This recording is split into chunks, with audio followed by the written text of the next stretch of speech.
Panganjali Umat. Om Swastiastu. Perkenalkan, nama saya Nikita Yuliani Sari Dewi dari absen 28 dan rekan-rekan saya. Perkenalkan, nama saya Komang Divya Mahajana, absen 21. Perkenalkan, nama saya Igdi Wijaya Dika dari absen 5. Perkenalkan, nama saya Niluh Jadi Widya Astuti dari absen 34. Perkenalkan, nama saya Bayu Adi Waruna dari absen 13. Jadi, kami dari kelompok 2 akan memaparkan apa sih dinamika kelompok itu. Penasaran gak sih? Ayo sini ikutin kita. Nah, teman-teman, udah pada tahu belum apa itu dinamika kelompok? Belum. Emang apa sih dinamika kelompok itu?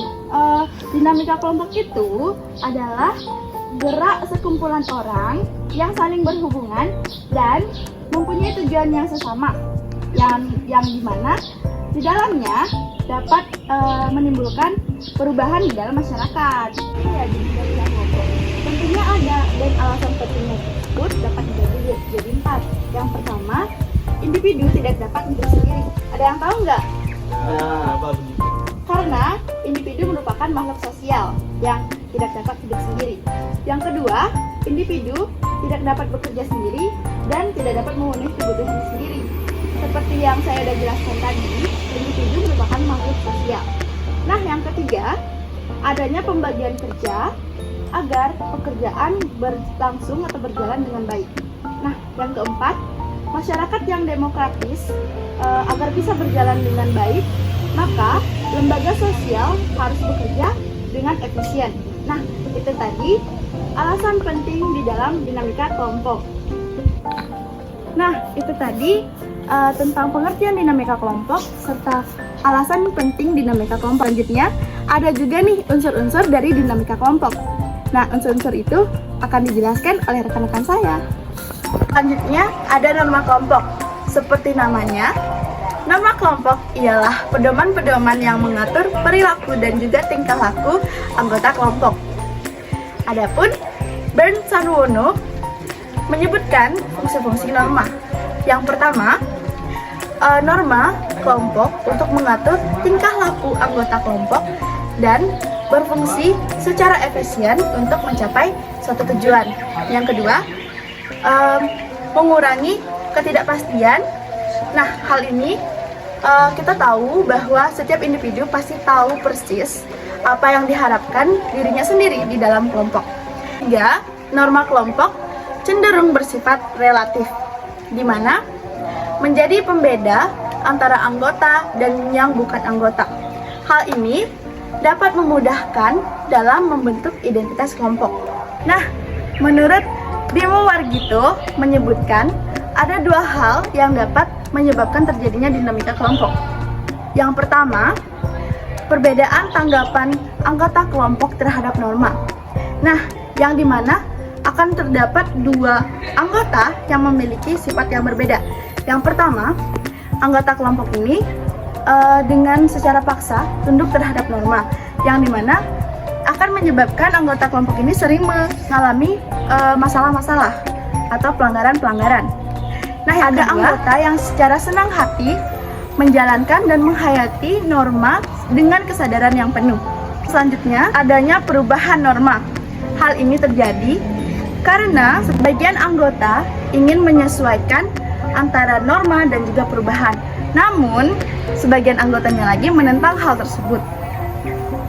Kohesi kelompok. Kohesi didefinisikan sebagai suatu peranan di mana para anggota kelompok dapat menyukai atau mencintai satu sama lain anggota kelompok melalui daya tarik kelompok, moral atau tingkat motivasi di masing-masing anggota, dan koordinasi di usaha-usaha anggota kelompok. Untuk meningkatkan kohesi kelompok yaitu tiap anggota kelompok harus sering berinteraksi satu sama lain. Setiap perbedaan pendapat hendaknya didiskusikan hingga tercapai kesepakatan bersama. 3. Komunikasi kelompok. Menurut Arifin Anwar menjelaskan bahwa komunikasi kelompok tersebut merupakan komunikasi di antara beberapa orang di dalam suatu kelompok kecil seperti pertemuan, rapat, konferensi, dan lain sebagainya. Kedua, menurut Mikhail Burgon, di dalam Suwiryanto 2005 mendefinisikan bahwa komunikasi kelompok merupakan komunikasi di antara 3 atau 4 lebih orang secara langsung atau tatap muka dan memiliki tujuan yang sudah pasti diketahui. Dua komunikasi kelompok ini mempunyai kesamaan, yakni memiliki tujuan yang sudah jelas, beranggotakan 3 atau 4 lebih orang, dan bertemu secara langsung atau tatap muka. Dinamika terjadi apabila proses komunikasi kelompok tidak lancar, sehingga menimbulkan kebingungan atau keresahan di dalam suatu kelompok tersebut.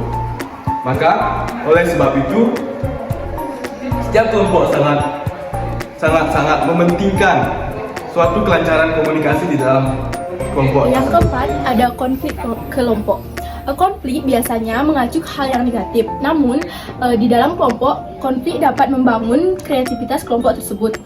Adapun konflik merupakan suatu hal yang penting dalam kelompok dan menyebab terjadinya konflik. Yang pertama, adanya perbedaan kepribadian. Yang kedua, adanya perbedaan kepentingan. Yang ketiga, adanya perbedaan tujuan. Dan yang keempat, adanya perubahan keadaan. Yang kelima, ada efektivitas kelompok. Efektivitas kelompok terbentuk apabila kebutuhan anggota dalam kelompok tersebut terpenuhi. Hal penting yang terdapat pada efektivitas kelompok yang pertama yaitu rasa nyaman dalam kelompok. Rasa nyaman dalam kelompok akan terbentuk apabila sarana dan prasarana dalam anggota kelompok tersebut terpenuhi. Dalam Sarwono 2009, Henfield dan Kohn menyatakan pemimpinan adalah perilaku seorang individu dalam membimbing anggotanya. Host dan Michel mendeskripsikan fungsi seorang pemimpin sebagai berikut. 1. Suportif. Seorang pemimpin harus mampu membangkitkan semangat anggota kelompoknya. Kedua, direktif. Pemimpin harus terampil dalam memecahkan masalah bersama. Orientasi prestasi. Pemimpin harus mampu membimbing para anggotanya untuk mencapai tujuan bersama atau capaian terbaik. Nah, itu tadi pemaparan kami tentang